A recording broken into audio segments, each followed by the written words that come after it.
Who let this old woman walk onto my mat? I'm here for Mason Carter. That kid doesn't belong here. I paid for his class. I came for an explanation. This is my gym, my rules. Ryan, don't push this. You had no right to break that boy. Here's your money, Grandma. Now get off my mat. You still owe my grandson an explanation. Your grandson doesn't belong here. Ryan, that's enough. Come on, Grandma's. I came here for an answer. Worse. Ryan, stop! Come on, Grandma's. You have no idea who you're standing in front of. Fine, let's see what you've got. Ryan, stop! Stay out of this! Stay out of there! Fine, let's see what you've got. What was that? What was that? Not about making people feel small. Who let this old woman walk onto my mat? Ryan Brooks said it loud enough for every student in the gym to hear. The room froze for half a second. Then the laughter came. Evelyn Carter stood at the edge of the training floor with her purse tucked under one arm and her gray hair pinned tight at the back of her head. She was 63 years old, 5'4", with a slight bend in her left knee and reading glasses hanging from a thin silver chain around her neck. She did not look dangerous. That was the first mistake Ryan made. He turned toward the mirrors, smiling at his own reflection, then glanced back at her like she was something tracked in from the parking lot. Mom, the senior discount yoga class is 3 blocks down. This is a combat academy. A few of the young men laughed harder. One slapped the heavy bag beside him. Another pulled out his phone and started recording. Evelyn looked past all of them. I am here for Mason Carter, she said. The laughter thinned. Ryan's smile sharpened. Mason, that kid. He wiped his hands on the towel around his neck and stepped off the center mat. He was 35, broad-shouldered, shirtless beneath an open training jacket, with the kind of confidence that had never once been forced to apologize. The tall one with no heart, he said. The one who flinches when somebody raises a hand? That your boy? Evelyn's fingers tightened once around the strap of her purse. My grandson came home 2 hours early today, she said. He would not look me in the eye. He said you told him he did not belong here. Ryan tilted his head. Maybe because he doesn't. The words hit the air flat and hard. Near the back wall, a girl in a ponytail stopped wrapping her hands. A younger student looked down at the floor, but no one spoke. That silence told Evelyn more than the insult did. She had heard silences like that before, in offices, in schools, in grocery stores, in rooms where decent people watched cruelty happen and convinced themselves it was none of their business. She took one step closer to the mat. I paid for that class, Mr. Brooks, $300. He was promised instruction, not humiliation. Ryan laughed through his nose. Lady, I run Brooks Elite Combat Center. Not a daycare, not a charity. Not some place where every soft kid gets handed confidence because grandma writes a check. He moved closer. And let me tell you something else. Your grandson is not built for this world. Some people are. Some people are not. That is just reality. Evelyn looked at him for a long moment. Behind her eyes, something old stirred. Not anger, memory. But she kept her voice low. You had no right to break that boy in front of strangers. Ryan's face changed. Just a little. The smile stayed, but the warmth vanished. His students were watching. The phones were up now. Red recording lights blinked from 3 different angles. Ryan saw all of it, and he liked it. He clapped once. Everybody, gather around. Looks like Grandma came here to teach me about feelings. The students drifted closer, forming a loose half circle. Sweat hung in the air. Leather bags creaked from their chains. Somewhere in the corner, a jump rope tapped against the floor and stopped. Evelyn did not move. Ryan leaned toward her. What are you going to do, scold me? Call the city? Write a bad review? She raised her eyes to his. I came for an explanation. Ryan's jaw flexed. No, he said. You came here because your grandson ran home crying, and now you want me to make him feel special. Evelyn's face softened for the first time. Mason did not cry. That quiet sentence landed harder than if she had shouted. Ryan stepped so close she could smell the mint gum on his breath. Then he should have, he said. Maybe it would have taught him his place. The gym went still. Even the students who had been laughing stopped. Evelyn looked around the room, at the young faces, at the phones, at the mirrors, throwing the scene back at itself from every angle. She saw Mason in all of them. Every kid who had ever walked into a room hoping to become stronger, only to find someone waiting to make them small. Then she looked back at Ryan. "You will regret saying that." Ryan blinked. Then he smiled. Not because he believed her, because he did not know who she was. Evelyn Carter had spent most of her life learning how not to react. That was something people rarely understood about real strength. It was not the punch. It was not the shout. It was the breath you held when somebody tried to drag you down to their level. It was the decision not to give your pain to the wrong person. So when Ryan Brooks stood inches from her face, smiling like a man who had already won, Evelyn did not raise her voice. She simply looked at him. And that bothered him more than anger ever could. Around them, the gym had turned into a small courtroom without a judge. 14 students watched from the edges of the mat. Some held phones. Some stared at the floor. A few were still smiling, but their smiles had started to weaken. They could feel the air changing. Ryan could feel it too. That was why he got louder. "You know what your problem is, Mom?" he said, turning slightly so the cameras caught his profile. "People like you think walking in with a sad little story means rules stop applying. Your grandson was weak. That is not my fault." A boy near the heavy bags shifted his weight. His name was Caleb Price, 19 years old, first year at community college. He had joined the gym because he wanted discipline, not drama. He had laughed at first because everyone else laughed. Now his stomach felt tight. He remembered Mason, quiet kid, always early. Always polite. The kind of kid who said yes sir even when Ryan mocked him for it. Caleb lowered his phone a little. Ryan saw it. "Keep recording," he snapped. Caleb raised it again, but his hand shook. Evelyn noticed. She noticed everything. The shame in the boy's eyes. The girl near the bench biting the inside of her cheek. The older trainer in the office doorway, arms folded, face unreadable. That man was Jake Turner. He had been in martial arts for more than 30 years. Not famous, not flashy, just a man who knew movement the way mechanics know engines. He had seen thousands of students come and go. He had also seen men like Ryan before, men who confused fear with respect. Jake had stayed quiet too long. He knew that. It sat in his chest like a stone. Evelyn turned back to Ryan. "I am not asking you to like my grandson," she said. "I am asking why you took his money, took his trust, and then humiliated him in front of this room." Ryan's face hardened. "Because this is my room." He stabbed a finger toward the floor. "My mat, my rules, my name on the sign outside." Evelyn's eyes moved to the banner above the mirrors. Brooks Elite Combat Center. Clean letters, bright lights, a place built to sell strength. But strength without character, Evelyn knew, was only danger with better posture. She nodded once. "Your name may be on the sign," she said, "but that does not make cruelty a lesson." The room went silent. Ryan's mouth opened, then closed. For 1 second, everyone saw it. She had cut him without touching him. Not with insult, with truth. And truth embarrassed men like Ryan more than any slap. His smile vanished.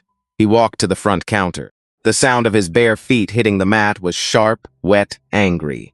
He opened the register drawer with a hard metallic crack. Bills rustled. A stack of hundreds came out in his fist. Jake straightened in the doorway. "Ryan," he said quietly, "do not do this." Ryan ignored him. He returned to Evelyn and held the money beside her face. $10,000, he said. "Cash, right here. You want respect? Earn it. One clean shot, anywhere you want. Hit me one time, Grandma." A nervous laugh came from the back. It died quickly. Evelyn looked at the money, then at Ryan. "This is not necessary."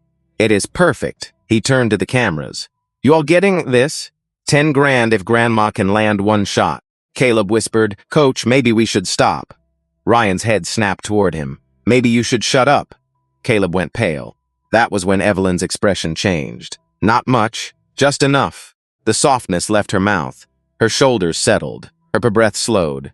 Something buried deep inside her stood up before the rest of her body did. Ryan leaned closer. "Come on," he hissed. "Show your grandson how strong you are." Evelyn spoke softly. "Do not bring that boy into this again."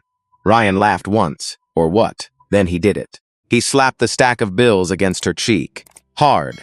The sound cracked across the gym. Money burst into the air. $100 bills spun and scattered across the black mat, sliding under feet, landing near phones, floating down like ugly green leaves. Nobody laughed. Nobody breathed. Evelyn did not touch her face. She did not step back. She lowered her purse from her shoulder and placed it on the floor with careful hands. Jake pushed away from the doorway. Evelyn's left foot slid back. Her right foot anchored, her hands rose open, loose, alive. Jake stopped dead, his face drained. "Oh my God," he whispered. Ryan rolled his shoulders, still grinning, too proud to notice the fear that had entered the room. Jake did notice. He knew that stance. He had seen it once in an old magazine photograph from 1989. Same open hands, same quiet center, same stillness that did not look like defense until it was too late. The shadow, Jake lunged forward. "Ryan, stop! Stop right now!" But Ryan had already stepped in. Ryan Brooks came forward like a man walking into his own applause. His right hand lifted first. Not a punch yet. A shove. A warning. The kind of movement men use when they want to remind someone smaller that the room belongs to them. Evelyn saw it before he made contact. So did Jake. "No," Jake shouted. Ryan's palm shot toward her shoulder. Evelyn moved, not fast in the way young fighters move, not wild, not sharp enough for the cameras to catch cleanly at first. She simply was not where his hand expected her to be. Her left foot slid a few inches to the outside. Her torso turned. Ryan's arm passed through empty air. Before he understood the miss, Evelyn's right hand touched bzzzt. Not grabbed, guided, like closing a door that had been left swinging in the wind. Then her left palm pressed lightly beneath his elbow. Ryan stumbled forward. 1 step. 2. His bare foot caught the edge of a scattered bill. He dropped to one knee. The gym gasped. It was not a cheer. Not yet. It was the sound people make when reality tilts without permission. Ryan pushed himself up fast, face burning. "Lucky," he said. But nobody believed him. Not Caleb. Not the girl in the ponytail. Not Jake Turner, who now stood with both hands on his head, eyes wide with something close to grief and awe. Because Jake knew what the others did not. That movement had a name. A structure. A lineage. It was not a trick. It was not luck. It was discipline surviving inside an old body that everyone had dismissed. Evelyn lowered her hands again. "Mr. Brooks," she said, "I am asking you to stop." That made it worse. Ryan could have stopped there. A better man would have. A wiser man would have laughed it off, apologized badly, blamed the tension, and saved what was left of his dignity. But pride is a hungry thing. And Ryan had fed his for too long. He lunged. This time it was real. A right cross came toward Evelyn's face, hard enough to hurt her badly if it landed. Some students cried out. One phone dropped to the mat. Caleb stepped forward without thinking, then froze. Evelyn's eyes did not widen. Her breath left her body in a quiet stream. She slipped inside the punch. 1/2 inch, that was all. His fist passed beside her ear, close enough to stir the gray hair near her temple. Her right palm struck the center of his chest, not full force. Controlled, clean. The sound was dull and deep. Ryan's body folded around it. His mouth opened. No air came out. Evelyn turned her hip, placed one hand behind his shoulder, and let his own momentum finish what he had started. Ryan hit the mat on his back. Hard. The heavy bags swayed in the silence. For a moment, no one moved. Ryan stared at the ceiling lights, blinking like he had woken up somewhere unfamiliar. He had spent years teaching people that strength looked like dominance, like volume, like making others afraid. Now a grandmother with reading glasses on a chain had put him flat on his back without raising her voice. Caleb whispered, "Holy God." The girl in the ponytail covered her mouth. Jake stepped onto the mat slowly. "Mrs. Carter," he said, his voice shaking. "Evelyn Carter?" Evelyn did not answer right away. She was looking at Ryan, not with hatred, not with satisfaction, with sorrow. Because she had seen boys become men like him. She had seen coaches turn pain into performance and call it discipline. She had seen young people learn cruelty because nobody older stopped it soon enough. Ryan rolled to his side, coughing. "You attacked me," he rasped. Evelyn's face tightened. "You put your hands on me first. You all saw that, right?" Ryan barked, looking around. "She attacked me." No one answered. That silence was different now. It was not cowardice. It was calculation. Conscience arriving late but arriving.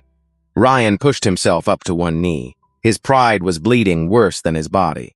He looked at the cameras, then at Evelyn, then at the students who no longer knew where to put their eyes.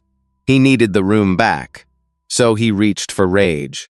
You think because you took some old karate class back in the day, you can walk into my gym and embarrass me? Jake moved closer. Ryan, listen to me. That is Evelyn Carter, the Shadow. She was national champion 4 times, Pan American gold medalist twice. She trained under Marcus Delaney in Chicago. People studied her footwork for years. The word spread across the room like electricity. The Shadow. Caleb looked at Evelyn again. Really looked, the older woman, the purse on the floor. The bills scattered around her shoes, the calm hands. Ryan heard it too. And for the first time, real fear crossed his face. Not fear of being hurt, fear of being seen. Ryan Brooks had built his whole life around being the loudest man in the room. Now he was kneeling on his own mat, surrounded by students who had just watched his image crack open. He could feel it. Their eyes were not admiring him anymore. They were studying him, measuring him, replaying every insult he had thrown at Mason, every laugh he had pulled out of them, every little cruelty he had dressed up as toughness. That was what frightened him, not Evelyn, the mirror. Get out, Ryan said. His voice was lower now, rougher, less certain. Evelyn bent slowly and picked up her purse.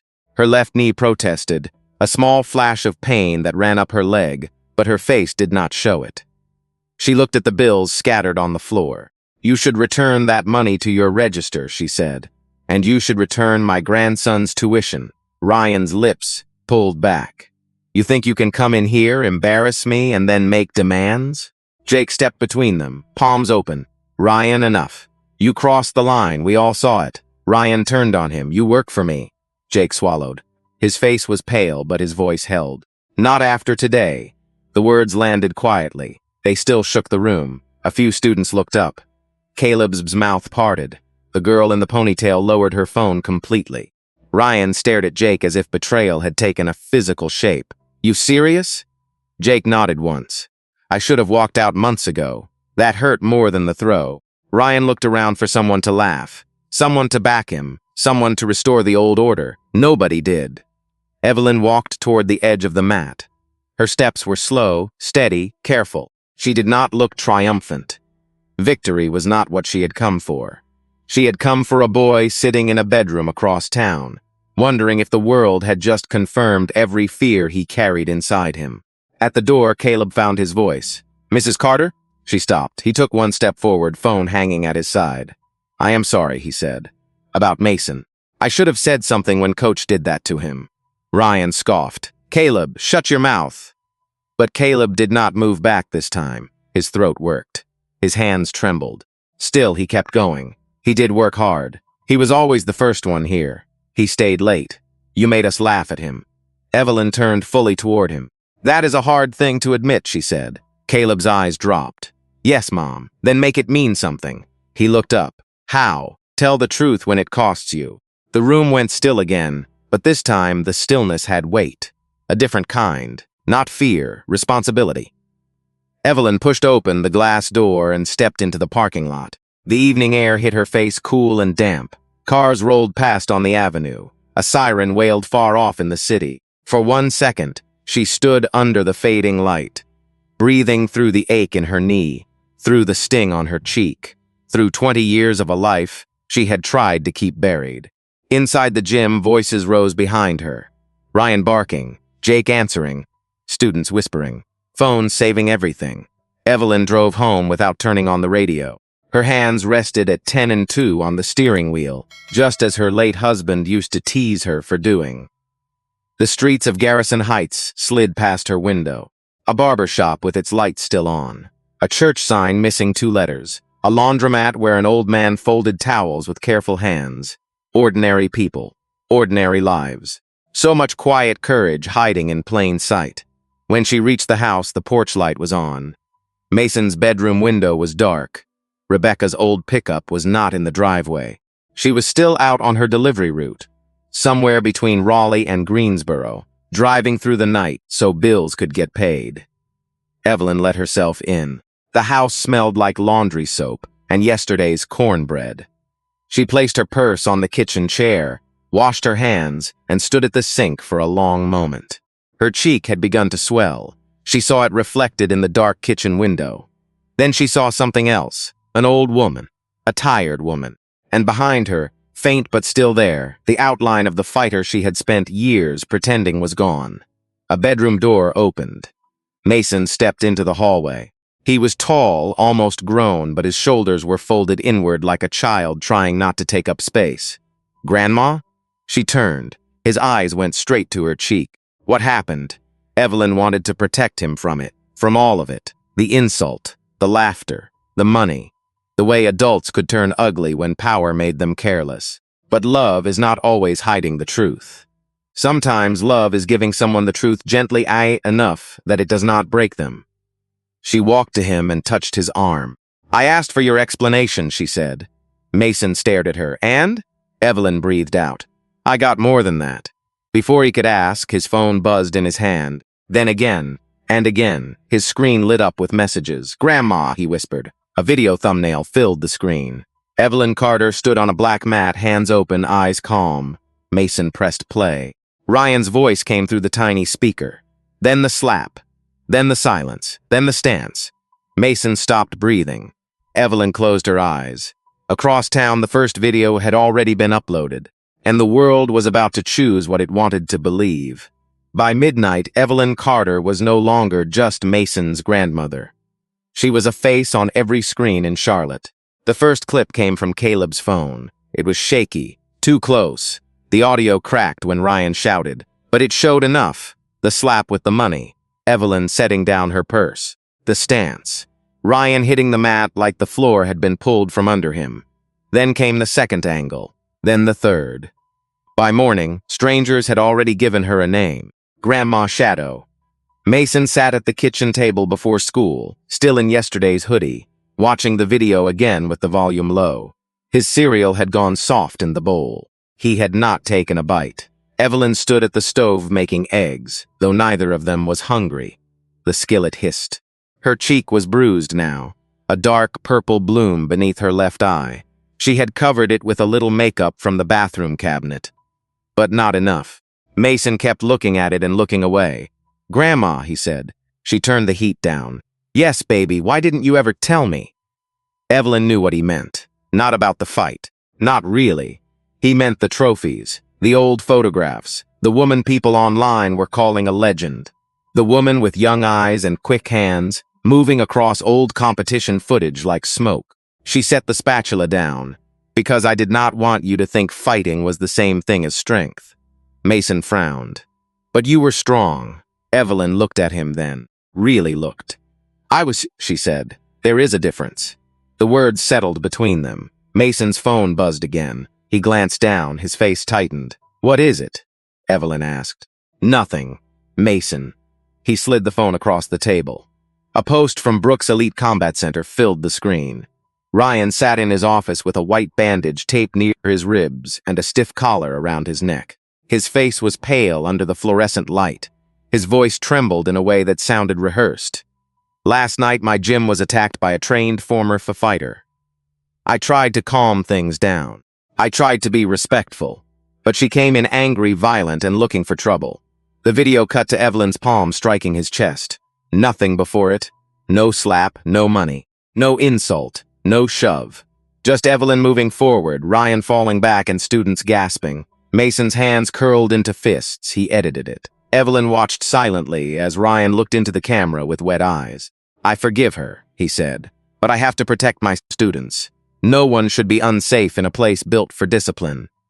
Mason stood so fast the chair scraped the floor. "He is lying, oh." "Then say something." Evelyn closed the phone and pushed it back gently. "Not every lie deserves your first breath." That made Mason angrier. "Grandma, people are believing him." And they were. By noon, the story had split in two. One side called Evelyn a hero. The other called her dangerous. A local morning show ran Ryan's edited clip under a bright red headline. "Former champion attacks gym owner." A radio host asked whether older martial artists should be held to a higher legal standard. Comment sections turned ugly before lunch. At Mason's school, the whispers followed him from locker to locker. That your grandma? She almost killed that guy. My dad says she should be arrested. Mason kept walking with his eyes forward, but inside he was 12 years old again, sitting alone at a lunch table, pretending words did not bruise. In fourth period, a boy named Travis leaned across the aisle. Guess your grandma fights your battles for you now. Mason slowly turned his head. The teacher, Mrs. Holloway, saw the look in his eyes and stepped between them before either boy could move. Enough, she said. Her voice was sharp enough to cut paper. Travis sat back. Mason, hallway. Outside, the school corridor smelled like floor wax and cafeteria pizza. Mason stood against the lockers, breathing hard. Mrs. Holloway lowered her voice. I saw the full video. Mason blinked. You did? My brother's kid trains there. He sent it before the edited one started going around. Mason's face cracked just a little. Then why is everyone acting like she did something wrong? Mrs. Holloway looked down the empty hall.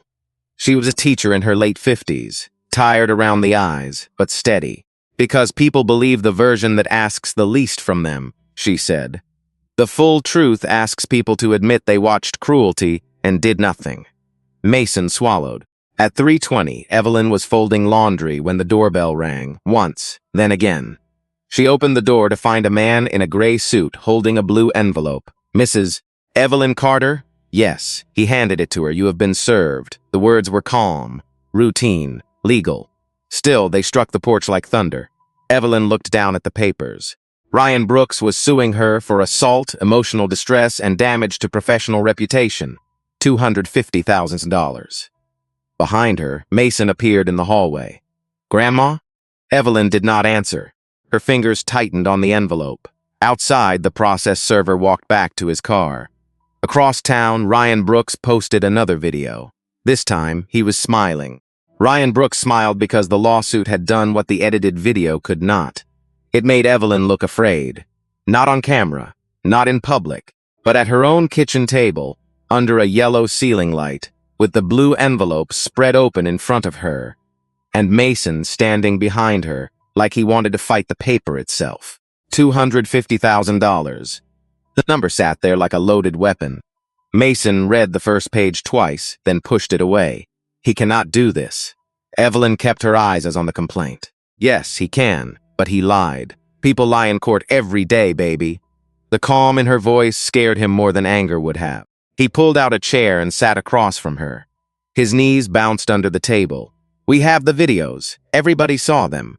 Evelyn looked up. Everybody saw different videos. That was the part that hurt. The truth had not disappeared. It had been divided, chopped into pieces, fed to people who were already hungry for whatever version made them feel safe. In one video, Evelyn was a grandmother defending herself. In another, she was a trained fighter attacking a gym owner. Both moved through the world at the same speed. Only one had Ryan's money behind it. By evening, he was on a local Charlotte news segment, wearing a soft neck brace and a gray hoodie. His hair was damp, like he had just showered and suffered at the same time. The anchor leaned toward him with practiced concern. Ryan, what do you want people to understand? Ryan looked down, waited. Let the silence do work. I built that gym for kids who need structure, he said. I never imagined someone would come in and hurt me in front of them. Evelyn watched from the couch without blinking. Mason stood behind her, fists tight. Turn it off, he said. She did not. Ryan's edited footage played again. The palm strike, the fall, the gasp. Then the anchor said the words. Former champion accused in gym assault. Mason walked out of the room. The next morning, Evelyn went to church. She almost did not. Her cheek was still bruised. Her name was on television. Her lawsuit was spreading through Facebook groups filled with strangers who had never met her, but somehow knew exactly what kind of woman she was. Still, she put on her blue Sunday dress, pinned her hair, and drove to New Hope Baptist. The sanctuary smelled like lemon oil and old hymnals. People turned when she entered. Some smiled with tears in their eyes. Some looked away, a few whispered. Evelyn walked to her usual pew, third row, left side. Pastor Daniel Price was at the pulpit, adjusting his notes. He saw her and stopped, not long enough for the whole room to notice. just long enough for Evelyn to understand that he had been worried she would stay home. During the greeting, Mrs. Clara Jenkins crossed the aisle and took Evelyn's hand in both of hers. "I saw what he did," she whispered. Evelyn squeezed back. "Thank you." Behind them, a man muttered, "Trouble follows cameras." Clara turned so sharply her hat tilted. "No," she said. "Trouble follows cowards who think nobody is recording." The man looked down. Evelyn felt something in her chest loosen just a little. After service, Pastor Price asked anyone who had direct experience with Brooks Elite Combat Center to speak with him privately. He did not make a speech. He did not name Ryan from the pulpit. He simply said, "Sometimes a community must tell the truth before the court asks for it." 4 people stayed. A mother whose daughter quit after Ryan mocked her weight. A former student who said Ryan used racial jokes during drills and called it motivation. A father whose son was pushed out after asking for a refund. And Caleb Price. He stood near the fellowship hall doors, shoulders hunched, phone in hand. His mother stood beside him, one palm pressed between his shoulder blades. Caleb saw Evelyn and nearly turned away. Then he remembered her words. "Tell the truth when it costs you." He walked over. "Mrs. Carter," he said, "I have the full video." The fellowship hall went quiet around them. Evelyn's breath caught. Caleb held up his phone with both hands. "I did not post it all. I was scared. Coach called me last night and told me to delete it. He said if I helped you, he would say I stole from the gym." His voice broke. "I am sorry. I should have done this sooner." Evelyn looked at the phone, then at the boy. "You are doing it now." Pastor Price stepped closer. "Caleb, we need to preserve that file. Do not send it around. Do not edit it. Do not upload it. We will get it to council properly." "Council?" Mason asked from behind Evelyn. No one had heard him come in. Pastor Price turned. A woman from the back of the hall raised her hand slightly. Sarah Mitchell, 55. Small frame, silver streaks in her dark hair, a leather briefcase at her feet. She usually sat 2 pews behind Evelyn and sang quietly, always a little off-key. She stepped forward. "I am an attorney," she said, "civil litigation. 26 years. Evelyn stared at her. Sarah gave a tired, kind smile. "And before you ask, no, you are not paying me." Mason looked from Sarah to his grandmother. For the first time in days, his face changed. Not relief, not yet. Something stronger. Hope? Sarah Mitchell did not take the file from Caleb's phone until she made him sit down first. That mattered. She had seen too many frightened people treated like evidence instead of people. So, she pulled out a folding chair in the church office, asked Caleb if he wanted water, and waited while his mother wiped his face with a tissue the way mothers do even when their sons are almost grown. Only then did Sarah open her laptop. "We are going to make a copy," she said. "Not alter it, not trim it, not rename it. We preserve the original metadata as best we can. Understand?" Caleb nodded. "Yes, Mom." His voice was small. Evelyn stood near the window, arms folded gently across her waist.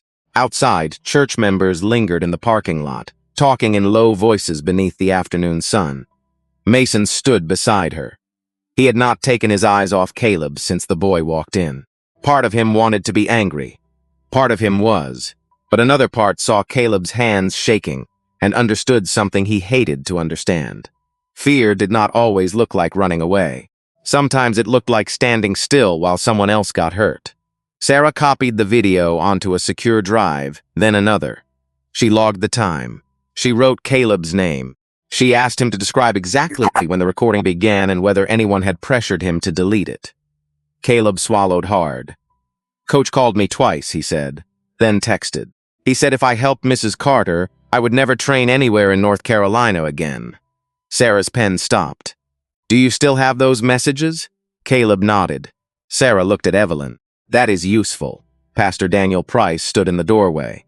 His face was calm, but his jaw was set in that old preacher way, like a man holding back thunder. "It is also shameful," he said. Sarah closed the laptop. "Shameful is not always illegal. But intimidation of a witness can become very serious, depending on what else we find." Mason looked up. "So we can win?" Sarah did not smile. "We can tell the truth in the language the court understands.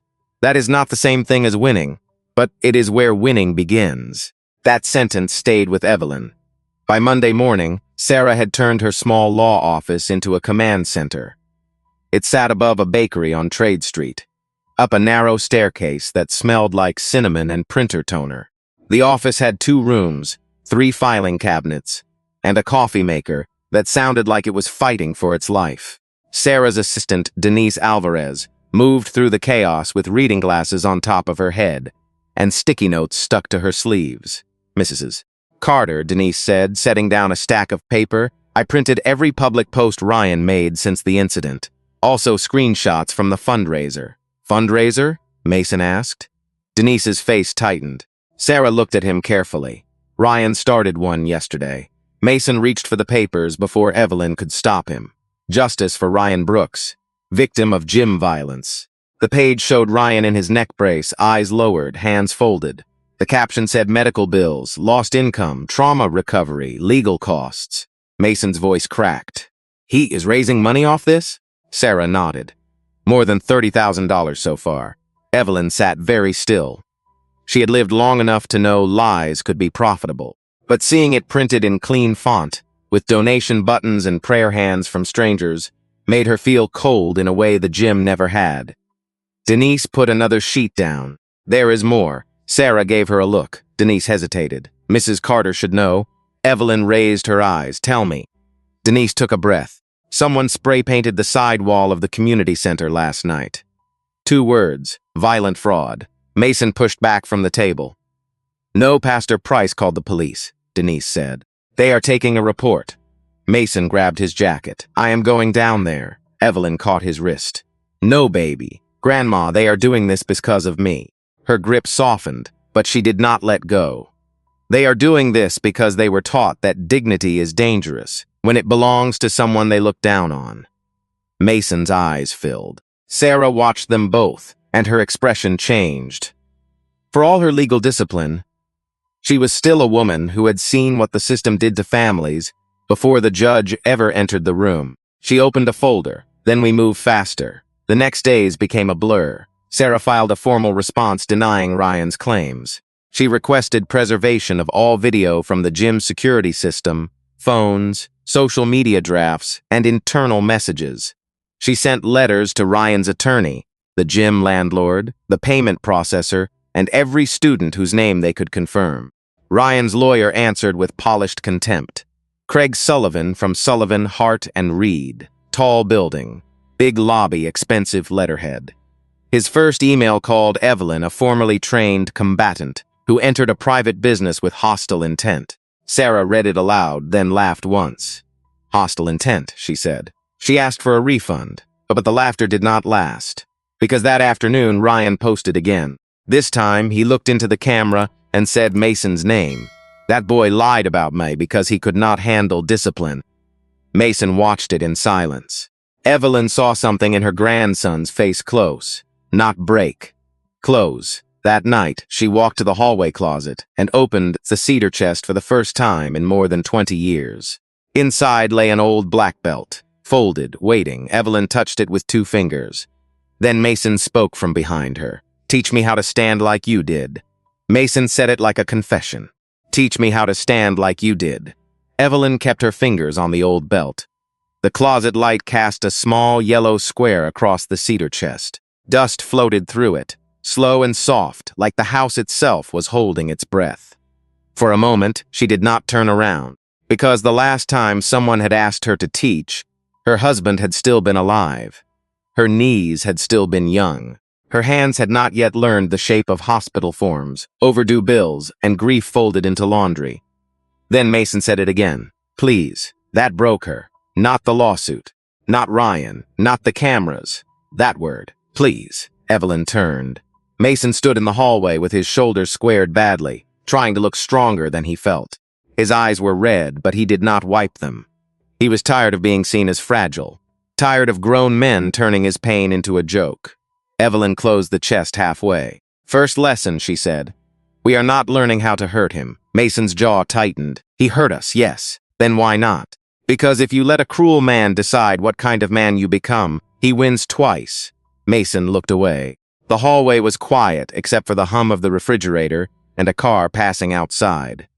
Evelyn stepped closer and touched his shoulder. Self-defense begins before the fist, she said. It begins when you remember you are still a person.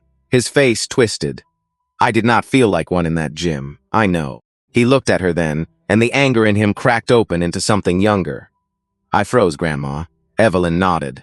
Most people do, you did not. I have frozen plenty of times in my life. He searched her face, surprised. But you are not supposed to. That is the lie people tell about strong folks. They think courage means fear never enters the room. It enters. You just do not hand it the keys. That night, they moved the coffee table against the wall. Evelyn laid an old quilt over the living room rug. Not because it would help much if he fell, but because she knew Mason needed the room to feel safe. On the wall, the television was off. In the window, their reflections stood side by side.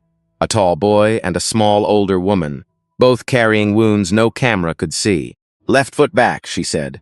Mason shifted. No, not like you are running, like you are rooted. He adjusted. Hands open. He raised his fists. Evelyn gently lowered them. Open, baby. Why open? Because you are not trying to prove you are dangerous. You are proving you are awake. Mason breathed in, again. Left foot back. Hands open. Breathe. They repeated it until his legs shook. Across town, Ryan Brooks sat in a rented office above his gym, with Craig Sullivan on speakerphone. His neck brace was on the desk beside a protein shake. He only wore it when cameras were near. Craig's voice came through smooth and cold. The grandmother now has counsel. Ryan leaned back. Some church lady lawyers, Sarah Mitchell. Smaller practice. But she has trial experience. Do not underestimate her. Ryan smirked. People keep saying that about old women lately. Craig did not laugh. Delete nothing. Text no students. Post no new claims about the boy. You are making yourself discoverable every time you open your mouth. Ryan's eyes moved to his phone. A new comment had just appeared under his fundraiser. Stay strong, coach. Sue her into the ground, he smiled. Too late, he said. Craig went silent. What does that mean? Nothing, Ryan ended the call. But nothing was not nothing. That morning, before Craig warned him, Ryan had sent 3 messages. One to Caleb. One to another student. One to a parent whose daughter had quit months earlier. Each message was short. Each one sounded casual. Each one carried a threat under the words. People should think carefully before lying for attention. He thought fear would clean up the room for him. He was wrong. At 6 the next morning, Sarah's office phone rang before Denise had unlocked the front door. By 8, 2 more former students had called. By noon, a woman named Natalie Reed walked into the office with her teenage daughter, Avery. Avery kept her hood up and her hands tucked into the sleeves. Sarah offered water. Avery shook her head. Natalie did the talking at first. Ryan told my daughter she was too soft, she said. Then he made the class chant it while she held plank position. Soft, soft, soft. Avery stared at the floor. Evelyn sat beside Mason in the corner. She felt Mason go still. Sarah's voice softened. Avery, you do not have to speak if you are not ready. The girl swallowed. He said crying makes people target you. Her voice was barely there. Then he posted a clip of me crying and called it motivation. Mason closed his eyes. Evelyn reached for his hand. This was bigger than Mason now. It had always been bigger. By late afternoon, Sarah had 5 signed statements, 3 threatening messages, Caleb's full video, and a pattern Ryan could no longer hide behind branding. Then Denise appeared in the doorway, holding a printed email. You need to see this. Sarah took it. Her expression changed. What is it? Evelyn asked. Sarah looked up slowly. The gym has security cameras. Mason leaned forward. And? Sarah tapped the page. Ryan's attorney says the system malfunctioned that day. No footage exists. The room fell quiet. Then Evelyn stood. For the first time all day, her voice turned hard. That is not a malfunction. That is a cover-up. The word cover-up changed the room. It did not explode. It sank. Sarah Mitchell set the email on the table and pressed her fingertips against it, like she could feel the lie through the paper. Evelyn stood beside the window. Mason sat forward, elbows on knees, eyes fixed on the page. Denise stopped moving altogether. A malfunction, Mason said. His voice was flat. Sarah nodded slowly. That is what they are claiming. But they had cameras over the front door. I saw them. And one by the ring. Caleb said the same thing. Then how can they just say it is gone? Sarah looked at him. People say many things in litigation. The question is whether they can survive being asked under oath. Across town, Craig Sullivan was asking Ryan that same question in a corner office that smelled like leather and expensive coffee. "Tell me exactly what happened to the security footage," Craig said. Ryan leaned back, arms crossed. System glitched. Craig stared at him. "That is not an answer." "It is the answer, Ryan." "What?" Craig lowered his voice. "If footage existed and you destroyed it after receiving notice of a lawsuit, that becomes spoliation of evidence. Sanctions. Adverse inference. Possibly worse if there is obstruction tied to witness intimidation." Ryan rolled his eyes. "You lawyers love big words." Craig did not blink. Judges love consequences. For the first time, Ryan's smile weakened. He looked toward the window. Below, cars moved through the Charlotte traffic like silver insects. He had built a brand around control, controlled lighting, controlled angles, controlled captions. But a courtroom was different. A judge did not care about followers. A judge could make a man answer. Ryan hated that. Back at Sarah's office, Denise found the next crack. She had been calling former employees from old payroll records, one by one, leaving messages that sounded polite enough to be ignored and serious enough to be remembered. Just before closing, her phone rang. She put it on speaker. "This is Denise Alvarez." A man's voice came through low and cautious. "My name is Luis Hernandez. I used to install camera systems. Brooks hired me 3 years ago." Sarah's head lifted. "Mr. Hernandez, this is Sarah Mitchell. I represent Evelyn Carter. Are you willing to speak with us?" "Depends," he said. "Am I in trouble?" "Not for telling the truth." There was a long breath on the line.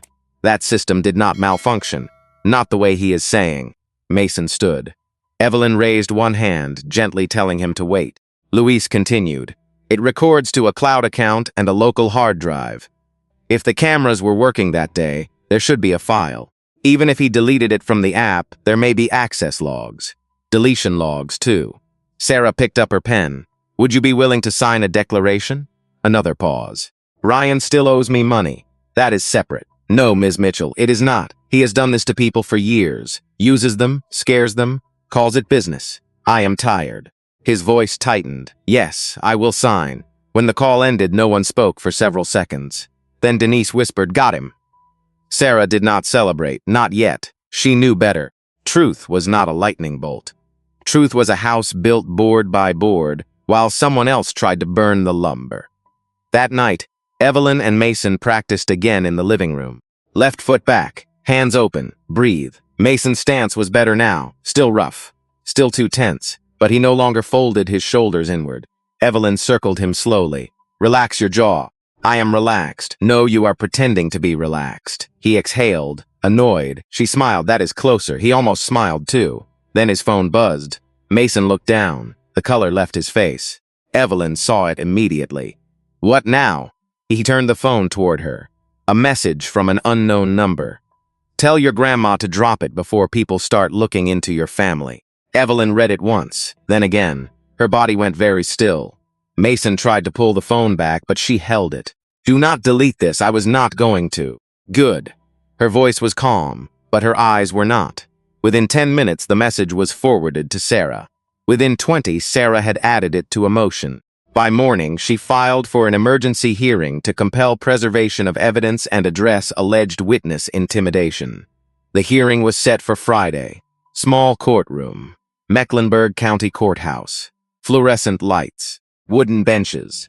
The kind of room where ordinary people bring extraordinary fear and hope someone in a black robe can separate the two. Ryan arrived in a dark suit, no neck brace. Craig must have told him it was too theatrical for court. Still, he moved stiffly when cameras in the hallway pointed at him. Evelyn arrived with Mason, Sarah, and Denise. She wore a gray blazer Rebecca had overnighted from Raleigh with a note in the pocket. "Mama, stand tall. I am driving home." Evelyn touched the note once before entering. Inside, the judge reviewed Sarah's motion. He listened. He asked Craig about the footage. Craig stood. "Your Honor, my client has informed us the system was inoperative due to a technical malfunction." The judge looked over his glasses. "Inoperative before or after the incident?" Craig hesitated. "We are still determining that." Sarah rose. "Your Honor, We have a former installer, prepared to testify that the system maintains deletion logs. We are requesting immediate forensic preservation before any further loss occurs. The judge turned to Ryan. Mr. Brooks, you are ordered not to delete, alter, transfer, overwrite, or destroy any digital material related to this matter. That includes security footage, social media drafts, messages, cloud accounts, and devices. Ryan's jaw tightened. Do you understand? Yes, sir. The judge leaned forward. Say it clearly. Ryan swallowed. I understand. At the back of the courtroom, Jake Turner stepped through the door. Ryan saw him. So did Sarah. Jake held a small black flash drive in his hand. His face was pale, but his voice when he spoke did not shake. Your Honor, I have something the court needs to see. Jake Turner walked down the aisle like every step cost him something. Ryan stared at the flash drive in his hand, and for the first time, the courtroom saw the mask slip. Not anger, not confidence, panic.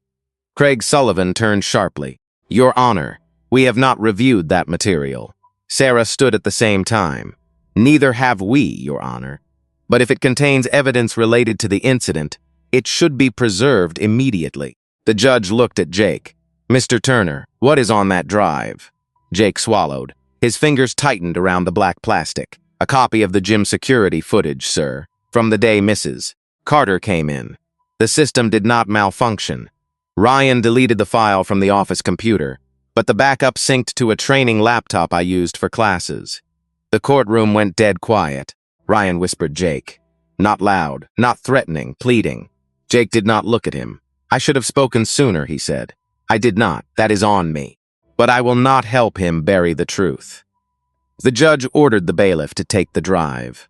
Within the hour, the court viewed the footage on a large monitor near the clerk's desk.